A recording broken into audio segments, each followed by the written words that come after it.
Now a question from our Zoom audience.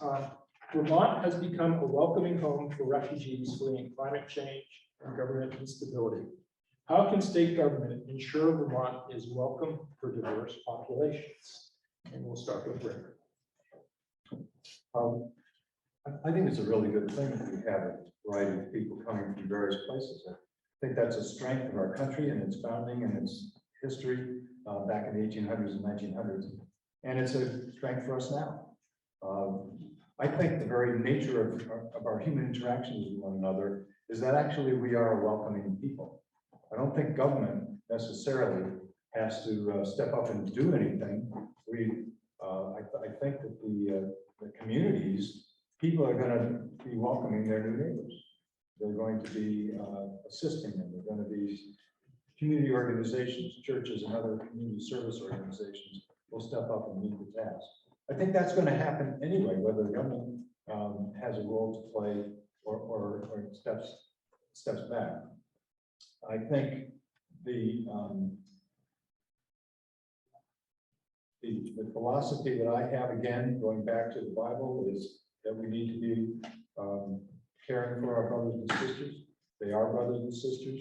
They're equal before the law and they're equal before the Lord. And we need to treat them that way. And that's why some of the other issues we talked about earlier are so upsetting to me, because that's when people are not treating people properly. So let me stop there. Thank you. Mark? What was your? Sure, I'll pose the question again. Vermont has become a welcoming home for refugees fleeing climate change and government instability. What? How can Climate change what? I think that the most, let me just rephrase it a little. Vermont has become a welcoming home for refugees. How can state government ensure Vermont is welcome for diverse populations? Oh, well, they're doing that. Sure, they're bringing in these people that have been trafficked through South America. They're shipping them up here. They're doing it. They're giving them cars. They're giving them homes. They're giving them free food. They're giving them the right to vote. They're not even citizens. And what about climate change? Well, I think some refugees are fleeing because of climate change. Oh yeah, like all the ones from Venezuela that just got dumped in Martha's Vineyard that they shipped out promptly. Bang, get them out of here, the National Guard. What a bunch of hypocrites. You know, legal immigration.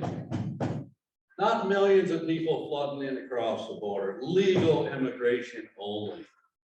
Not illegal immigrants voting in Vermont like they made legal up in northern Vermont. They just automatically add them to the voter rolls. As soon as they get a non-driver ID, they're automatically added to the voter roll. And they go and they vote. You know, one of them getting a license up north brought his mail-in ballot as proof of residency to get his driver's license.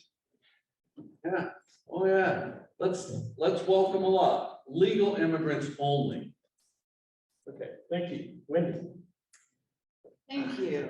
I think the state can help. I actually was in Winooski helping to implement a new law, a local law in Winooski. They changed their charter and it was approved by the state to allow folks who were not yet citizens to vote in local elections only. So that was in elections for the town, for the city rather, and elections for the school board.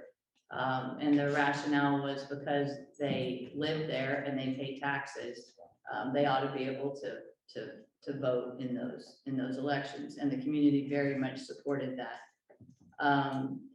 In Brattleboro, there's a different, or actually there's two agencies now that take legal refugees, and where the state can help, I think, is in helping with translations. These folks are ready to go to school, they're ready to take jobs. There are a lot of certifications often that are needed. The state can help with that.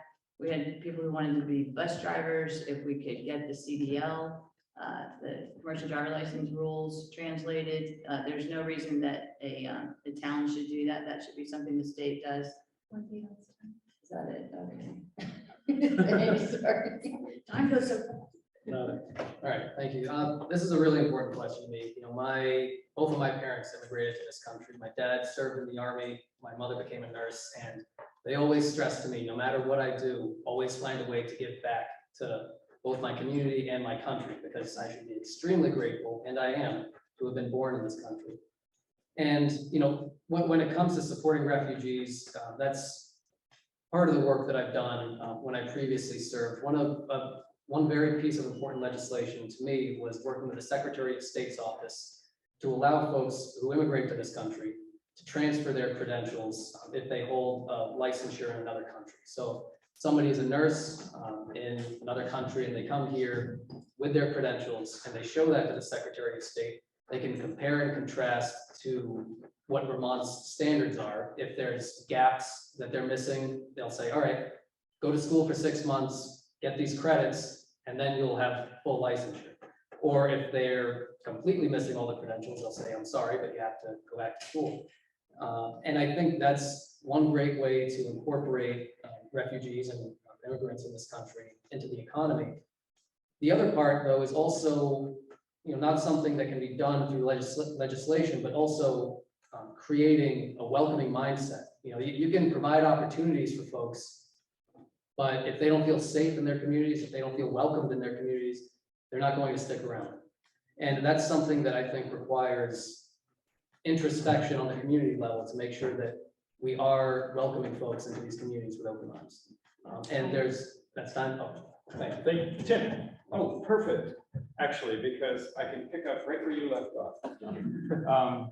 Creating a welcoming environment is what I was going to say anyway, and I'm really proud of the way that Brattleboro has stepped up. Most recently, it's been with legal and well-vetted Afghan translator immigrants that have come to our town. I've been personally involved in helping find homes for a couple of the families there. And it really is about finding ways to create a welcoming community. And I think the state can do that by being creative with workforce incentives, because we really do have a workforce crisis. There are jobs that a lot of Vermonters don't want to take, and immigrants would be happy to take it. Immigrants have built this country and made it the wonderful, diverse place it is. And I think Vermont should be a reflection of our entire nation in that way. Thank you. Now, the next question is from a Zoom audience. How are you voting on Article 22, the Reproductive Freedom Amendment that will be on the ballot in November? Mark. No, absolutely not. I won't vote for a one paragraph bunch of malarkey just to tie up the court systems for the next 5 years. No. Won't vote on it. Okay. Thank you. Wendy? I'm voting yes. The legislature had to go through a 4-year process to get that language complete and adopted. So One paragraph? I appreciate the work that they put into it. It was vetted and I'm going to support it. Excuse me, I have a question. We're in the middle of candidates answering a question. If you want a question posed to the candidates, please put it in the chat. Shut the fuck up. All right, sorry. Yeah, go Okay. ahead. My answer is yes. Absolutely voting yes on Article 22. And I'm proud to vote on it. And I'm saying yes because I've read it multiple times. And in fact, it was introduced when I was in the legislature. We did hear from lots of experts. We heard from lawyers, we heard from doctors, we heard from people with lived experience. I'm voting yes. I am also voting yes. I do want to say that What about my vote? I vote no. As a constituent, my vote should matter more than yours. You work for me. me in 2020. I apologize. Zoom bomb. I apologize for these interruptions. Tim, That's quite all right. do you want to go ahead? I've handled things like this before. They're all muted, I'm not sure what's happening. Yeah. They can unmute themselves. So I'll just say that I think, these are big personal questions for people. When life begins is a huge question. But what Article 22 does, when it comes right down to it, is takes politicians, who, as the caller in or the butter in said, our job is to be working for the people. And the Article 20, the beauty of it is it takes the politicians out of the decisions that by right should be between a woman, a person who can become pregnant, and their doctor. And I believe that very firmly. Thank you. Rick? I'm voting no, and I would encourage all those, even if you're pro-choice and strongly pro-choice, to consider what some of the unintended consequences might be. Because the language is so vague, it opens the door for things that perhaps we normally might not even want to consider. I think parental rights might be in danger if a child wants to change their gender and wants to get an operation or medication to do that. They have an individual reproductive autonomy that gives them the right in the Constitution to do that, and the parents are blocked out. Does that mean, like in Canada, which is happening right now, that parents who insist on their rights might actually lose possession or have a child taken out of the home? I don't know. That might have to go to the courts. I don't think our courts are so the best place for that kind of a decision. There's other questions, unintended consequences. Here's the thing. We know that life begins at conception, and that's the science. It's a different DNA. I'm not arguing that putting this in the Constitution changes the law for everybody, because the state of Vermont has already approved abortion right up to the very day of birth. But let's not put that into the Constitution, because that is going to be, like Tim said, it's going to take it out of the hands of the elected representatives. And third trimester pregnancies. That child is fully formed, feels pain, is viable, and has, I believe, certainly rights. All right, so we have one final question from the audience, which is, as you may know, Dover is considering regulating short-term rentals. Do you believe that short-term rentals should be regulated in Vermont? And if so, how? And Wendy, you're the first one up. Okay, thank you. I believe that short-term rentals, should be regulated to the extent that the community wants to regulate them. All of our towns are very different. In Winooski, they were regulated in that everything that's a rental is inspected, but they're just inspected once every 4 years. That's different than what you have here. You don't have an inspection program, but you do have an issue with short-term rentals. Now they provide revenue income to your residents, your property owners. So that's something you as a community need to figure out. My understanding is that the state has provided towns that authority, which is good, because that's the kind of decision that really needs to be made at the town level. Thank you. Nada. Short answer is yes. I think that, and I think you got to look at it from different perspectives. And I think that if somebody has an extra room in their house, they want to do an Airbnb with that room, no problem. But if somebody wants to buy 10, 15 properties and turn them all into Airbnbs, that's now you're running a business, and it should be regulated as such. The same regulations that all these other hospitality businesses have had to go through. And I also recognize that Dover and surrounding communities are in a unique position because tourism is a huge economic driver, especially with Mount Snow right here. And, you want to have housing for tourists, but you also need to have housing for the workers and the people who live here. So, I think that there should be regulations, and I think that towns, when they look at their individual situations, should be the ones to determine how they regulate them. Thank you, Tim. Yes, this is very top of mind for me lately. In Brattleboro, we did commission a housing study. And I think it's something that needs to be looked at as far as trends, but that housing study did not show that Airbnb or other online services like that were impacting local people being able to get houses. Although there is a slight trend upward. As far as regulations, that's definitely a local control issue.